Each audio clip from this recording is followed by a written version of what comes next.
Yon, may nakaschedule ulit tayong isang dalawang hakot ngayong araw na ito. Una sa Barangka to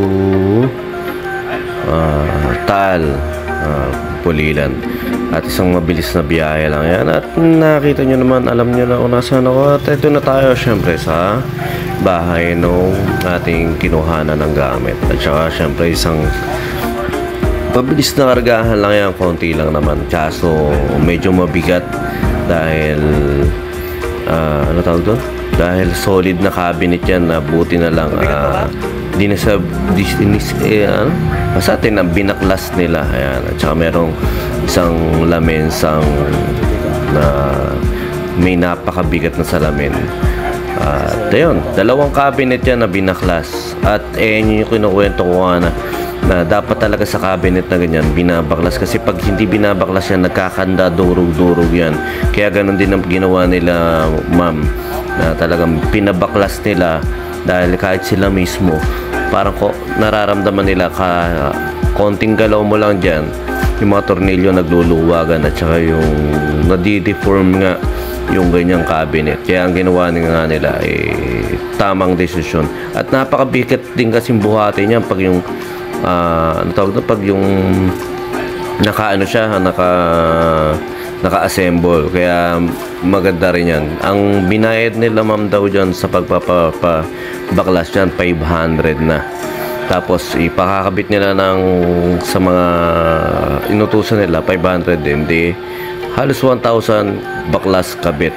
Sa amin minsan tingnan mo walang halos wala nang halos bayad yung pinababaklas sa amin, pinakakabit. Kaya ngayon nagkakaroon tayo ng idea kung sa susunod na pabaklas sa atin yan, iba talaga ang rate, kasi hindi naman talaga natin trabaho magbaklas ng ganyan. Ang trabaho lang natin maghakot at magbaba ng gamit, na ayun lang naman talagang purpose ng pahakot pasakay.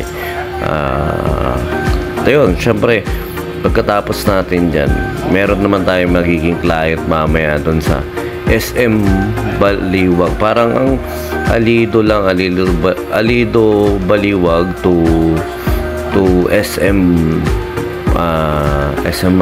SM Baliwag. Yan, habang nagbababa tayo dyan, dahil nakakapagkwentuhan din tayo. Yan, nasa Taal yan nasa Taal namin binabayan, para may apartment na nabili ron sila, ma'am. Doon muna nila binagak, doon muna nila inilagak yung mga ilang gamit na ganyan. At napakaganda rin ang negosyo nila, ma'am, na nakakakwento natin. Ang negosyo nila ay sa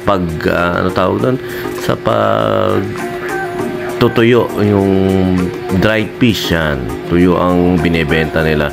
At nakakwentuhan ko nga dyan sila tatay na maganda rin pala yung pagkitaan, lalo na sa mga tiyanggi-tiyanggi ng mga tuyo na ganyan. At saka niya, tapos na kami nandito na tayo sa pangalawang hakot natin, na mahinga muna ako. At kumain din ako muna rin sa mga mami ko sa Rafaela, habang inintay natin yung second biyahe natin na yan, na dadalhin niya natin yung isang rep lang naman dyan lang sa SM Baliwag.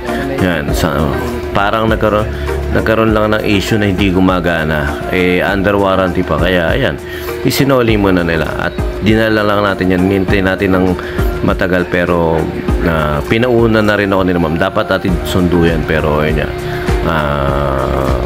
nangyari, padi-deliver na lang daw nila kasi medyo matagal yung proseso. At saka yun, maraming salamat sa mga patuloy na nag-inquire at patuloy na nag-aabili sa pahakot pasakay. Thank you po sa inyo lahat.